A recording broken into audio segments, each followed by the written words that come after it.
ശബരിമല സ്വർണ്ണക്കൊള്ളയും രക്തസാക്ഷികളുടെ ഫണ്ട് വെട്ടിപ്പുമൊക്കെയായി ആകെ ഉത്തരം മുട്ടി നിൽക്കുന്ന സഖാക്കൾക്ക് വെള്ളിടിയായി രക്തസാക്ഷി വിഷ്ണുവിൻ്റെ കുടുംബാംഗങ്ങൾ പാർട്ടി ഉപേക്ഷിച്ച്, കമ്മ്യൂണിസ്റ്റ് പാർട്ടി ഉപേക്ഷിച്ച്, സഖാക്കൾ പാർട്ടി ഉപേക്ഷിച്ച് കോൺഗ്രസിലേക്ക് കുടിയേറിയിരിക്കുന്നു.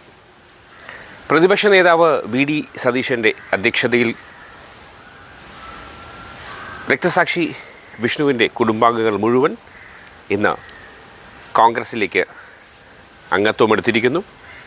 വിശദമായ വാർത്തയിലേക്ക്. വക്കീൽ പൈസ കൊടുത്തെന്ന് പറയുന്നത് കൊല ചെയ്യപ്പെട്ട ആളുടെ വേണ്ടിയിട്ട് വക്കീൽ പ്രോസിക്യൂട്ടറാണ്, ഗവൺമെന്റ് പ്രോസിക്യൂട്ടർ. അപ്പൊ കള്ളമാണ്, പണം കമത്തിയതാണ്. അത് ധനരാജിന്റെ രക്തസാക്ഷി ഫണ്ടും അഭിമന്യുവിന്റെ രക്തസാക്ഷി ഫണ്ടും തിരുവനന്തപുരത്ത് ഇപ്പോ വിഷ്ണുവിന്റെ രക്തസാക്ഷി ഫണ്ടും ആളുകളുടെ കയ്യിൽ നിന്ന് പണം പിരിച്ചിട്ട് പാർട്ടി അടിച്ചു മാറ്റിയതാണ്. മാത്രമല്ല അവരെ സങ്കടപ്പെടുത്തിയത്, എന്നിട്ടും അവര് പാർട്ടിയിൽ നിന്നു. പിന്നീട് പാർട്ടി നടപടിയെടുത്തു ഇവര് പരാതി കൊടുത്തപ്പോ, അല്ലേ? ആ നടപടി എടുക്കപ്പെട്ട ഒരാളെ ഇപ്പോ ഡബിൾ പ്രൊമോഷൻ അല്ല, ട്രിപ്പിൾ പ്രൊമോഷൻ കൊടുത്ത് CATUവിന്റെ ജില്ലാ സെക്രട്ടറി ആക്കിയിരിക്കുക. അത് ആ കുടുംബത്തിന് ഒരുപാട് വേദനയും പ്രയാസവും സങ്കടവും ഉണ്ടാക്കി. എല്ലാ കാര്യങ്ങളിലും മുൻപന്തിയിൽ നിന്ന് ഈ നഗരത്തിൽ CPMന്റെ, DYFIയുടെ, SFIയുടെ ഒക്കെ പ്രവർത്തനങ്ങൾക്ക് നേതൃത്വം കൊടുത്തിരുന്ന വിഷ്ണുവിന്റെ അനുജൻ വിനോദ്, ജ്യേഷ്ഠൻ, വിഷ്ണുവിന്റെ ജ്യേഷ്ഠൻ വിനോദും സഹപ്രവർത്തകരും ഇപ്പോൾ കോൺഗ്രസിലേക്ക് ചേരുകയാണ്.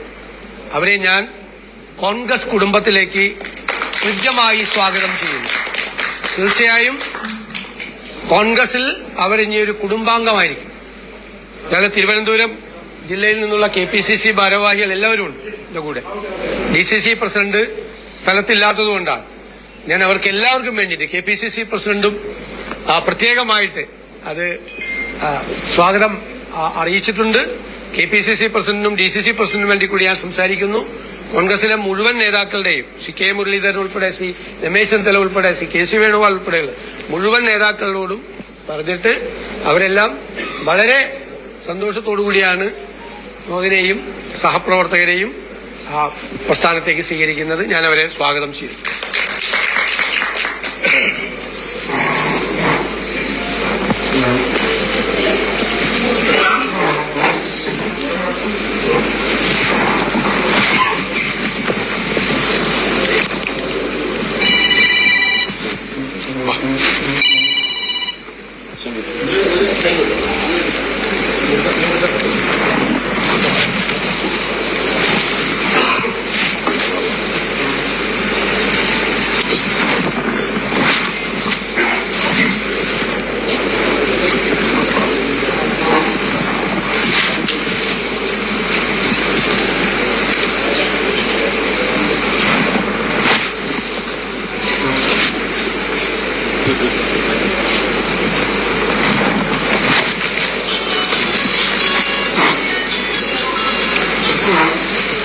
സംസാരിക്കണ്ട.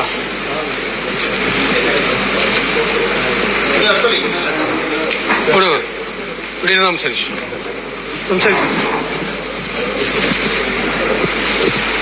ഇവിടെ നിന്ന് പറഞ്ഞാൽ മതി. കിട്ടും.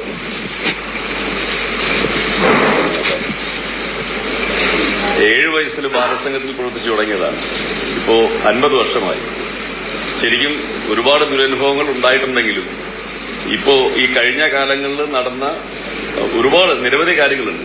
അപ്പോൾ പാർട്ടിയുടെ നിലപാടുകളുമായിട്ട് ബന്ധപ്പെട്ട് പോകാൻ പറ്റാത്ത രീതിയിൽ സാമുദായിക നേതാക്കളുടെ അതിപ്രസരവും ബാക്കി അങ്ങനെ ഇതൊക്കെ കണ്ടിട്ട് വല്ലാത്തൊരു അവസ്ഥയിൽ നിൽക്കുന്ന സമയത്താണ് നമ്മുടെ മലബാർ മേഖലയിലെ കുഞ്ഞികൃഷ്ണൻ സഖാവിന്റെ വെളിപ്പെടുത്തൽ വന്നത്.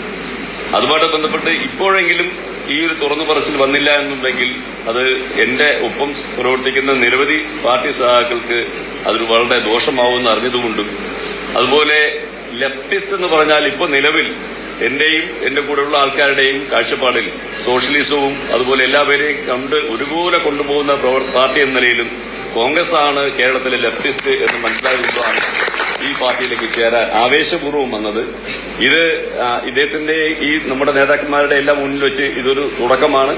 നമ്മുടെ കേരള റാലി കഴിഞ്ഞാൽ ഉടൻ തന്നെ എനിക്കൊരു പെർമിഷൻ അവിടെ വഞ്ചൂർ പ്രദേശത്ത് ഒരു വലിയൊരു രാഷ്ട്രീയ വിശദീകരണ യോഗം, ആ സമയത്ത് വളരെ വലിയൊരു നമ്പർ ഓഫ് ആൾക്കാരെ വെച്ചുകൊണ്ട് ഈ പാർട്ടിയിലേക്ക് ചേരാൻ വേണ്ടിയിട്ടുള്ള പെർമിഷൻ കൂടി തരണമെന്ന് ഓർമ്മിപ്പിക്കുന്നു.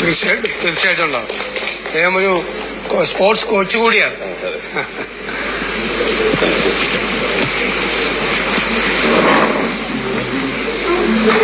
ശരിയാ പോകും. എന്ത് ചെയ്യുന്നു ഇപ്പോ? കാർപ്പറ്റിന് പണി. നിയമസഭാ ഇലക്ഷന് ദിവസങ്ങൾ മാത്രം ബാക്കി നിൽക്കെ പാർട്ടിയിൽ നിന്നും അങ്ങോട്ടും ഇങ്ങോട്ടുമുള്ള ഒഴുക്ക് കൂടി വരുന്നു. എന്തായാലും ഇലക്ഷൻ പൊടിപൊടിക്കുമെന്നതിൽ യാതൊരു സംശയം വേണ്ട.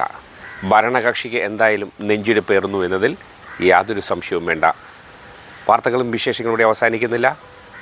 അടുത്തൊരു വാർത്തയുമായി വീണ്ടും വേഗം കാണാം.